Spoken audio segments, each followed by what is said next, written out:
नहमदुहु व नुसल्ली अला रसूलिहिल करीम अम्मा बाद फ़ाउज़ु बिल्लाहि मिनश शैतानिर रजीम बिस्मिल्लाहिर रहमानिर रहीम। तमाम तारीफ़ें अल्लाह ताला के लिए जो तमाम जहानों का परवरदिगार है।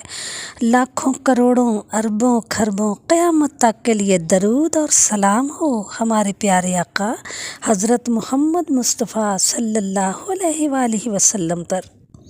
हज़रत माज़ बिन जबल प्यारे आका करीम सल्लल्लाहु अलैहि वसल्लम का इरशाद है, मेरे सहाबा सितारों की मानिंद हैं।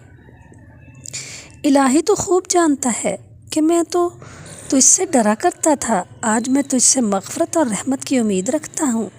ऐ मेरे अल्लाह, तू जानता है कि मैं ना तो दुनिया को दोस्त रखता था और ना उसके लिए दुनिया में ज़्यादा ठहरने को कि दरख्त बोऊं और नहरें खोदूं, लेकिन दोपहर की प्यास को दोस्त रखता था और इस बात को कि ज़िक्र के हलक़ों में उलमा के पास बैठूं। हज़रत माज़ के शागिर्दों में से बयान फरमाते हैं कि हज़रत माज़ की वफ़ात का वक्त करीब आया तो हम रोने लगे। हज़रत माज़ ने पूछा, तुम क्यों रो रहे हो? हमने अर्ज़ किया, उस इल्म पर रोते हैं जो आपके साथ चला जाएगा। हज़रत माज़ ने फरमाया, रो नहीं, इल्म और ईमान क़यामत तक मौजूद रहेंगे। जो इनकी जुस्तजू करेगा पालेगा। मेरे बाद 4 आदमियों के पास इल्म तलाश करना, अब्दुल्ला बिन मसूद, अबू दरदा, सलमान फ़ारसी और अब्दुल्ला बिन सलाम रज़ी अल्लाह ताला अन्हु। वफ़ात का वक्त बिल्कुल करीब पहुंचा तो हज़रत माज़ पर सख्त गिरिया तारी था। लोगों ने अर्ज़ किया कि आप रसूलुल्लाह सल्लल्लाहु अलैहि वसल्लम के महबूब सहाबी हैं, मुजाहिद फ़ी सबीलिल्लाह हैं, आपका सीना कुरान हकीम का मखज़न है, आप क्यों रोते हैं? फरमाया, मैं ना मौत के डर से रोता हूँ और ना दुनिया छोड़ने का मुझे कोई गम है। इस ख्याल से रोता हूँ कि मालूम नहीं आखिरत में मेरा क्या हाल होगा। इसी हालत में रूह मुत्तहिर आलम बाला को परवाज़ कर गई। उस वक्त सिर्फ 36 बरस की उम्र थी। उनके एक ही फर्जंद थे जो उनके सामने वफ़ात पा गए। इसलिए उनके उठ जाने के बाद ख़ानदान उद्दी का ख़ात्मा हो गया। उनकी तदफीन दरियाए उर्दन के किनारे मशहूर शहर बसियान में हुई। कहते हैं इसी शहर के करीब वो मकाम है जहाँ से हज़रत ईसा अलैहिस्सलाम आसमान पर उठाए गए थे और हज़रत माज़ के अलावा इस शहर को और भी बहुत से जलीलुल क़दर सहाबा का मदफन होने का शर्फ हासिल है। सैयदना हज़रत माज़ बिन जबल का शुमार अज़ीमुल मर्तबत सहाबा इकराम में होता है। ख़ुद नबी करीम सल्लल्लाहु अलैहि वसल्लम उनके बारे में फ़रमाया करते थे कि मेरे सहाबा में हलाल व हराम के सबसे बड़े आलिम माज़ बिन जबल हैं। वो हजूर के सामने ही मसनद अरशाद पर मुतमकिन हो चुके थे और ख़ुद दानाए रसूल सल्लल्लाहु अलैहि वसल्लम ने उनके तफ़क्क़ुह फ़िद्दीन और मार्फत इलाही पर इज़हार खुशनुदी फरमाया था। हज़रत अनस बिन मालिक से रवायत है, एक दिन हज़रत माज़ बिन जबल रसूलुल्लाह सल्लल्लाहु अलैहि वसल्लम की खिदमत अतहर में हाजिर हुए तो आपने उनसे दरियाफ़्त किया, ए माज़, सुबह कैसे गुजारी? अर्ज़ किया, या रसूलल्लाह सल्लल्लाहु अलैहि वसल्लम, मेरी सुबह ईमान के साथ हुई। आपने फरमाया, हर कौल का एक मुस्दाक होता है, तुम्हारे इस कौल का क्या मुस्दाक है?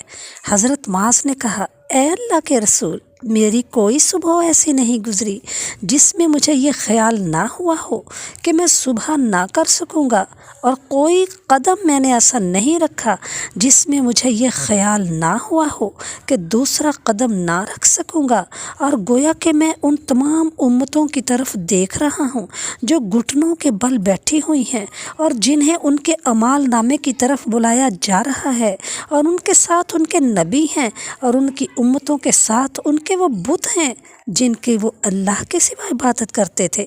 गोया मैं अहले जन्नत के सवाब की तरफ देख रहा हूँ।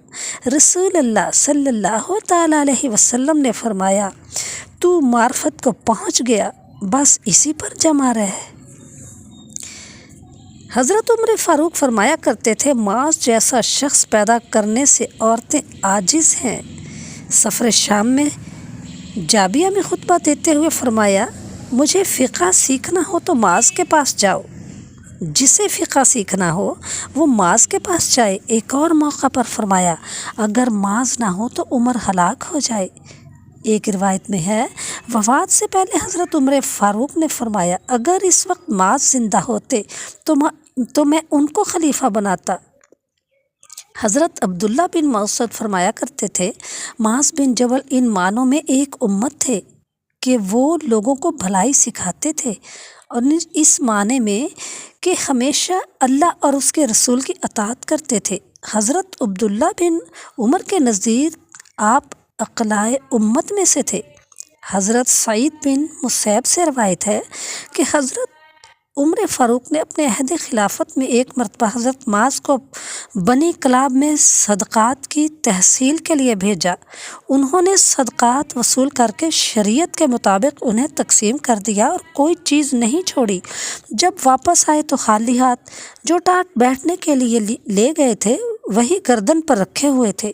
ان کی اہلیہ نے پوچھا وہ مال کہاں ہے جو تم نے وہاں سے حاصل کیا؟ آخر دوسرے عامل بھی تو گھر کے لیے کوئی نہ کوئی سوغات لاتے ہیں۔ حضرت معاذ نے فرمایا مجھ پر ایک نگراں تھا۔ اہلیہ نے کہا تم کو رسول اللہ صلی اللہ علیہ وسلم اور حضرت ابو بکر تو امین سمجھتے تھے، اب کیا ہوا جو حضرت عمر نے تم پر ایک نگراں دباؤ ڈالنے کے لیے بھیج دیا؟ ان کی اہلیہ نے اپنے رشتہ دار عورتوں کے ذریعے حضرت عمر سے گلہ کیا۔ حضرت عمر نے حضرت معاذ کو بلا بھیجا اور فرمایا اے معاذ یہ تمہاری اہلیہ کیا کہتی ہیں؟ میں نے تو تم پر کوئی نگران مقرر نہیں کیا تھا۔ حضرت معاذ نے عرض کیا اے امیر المومنین، فی الواقعہ اللہ تعالیٰ میرا نگران تھا، میں اپنی بیوی سے اور کیا معذرت کرتا۔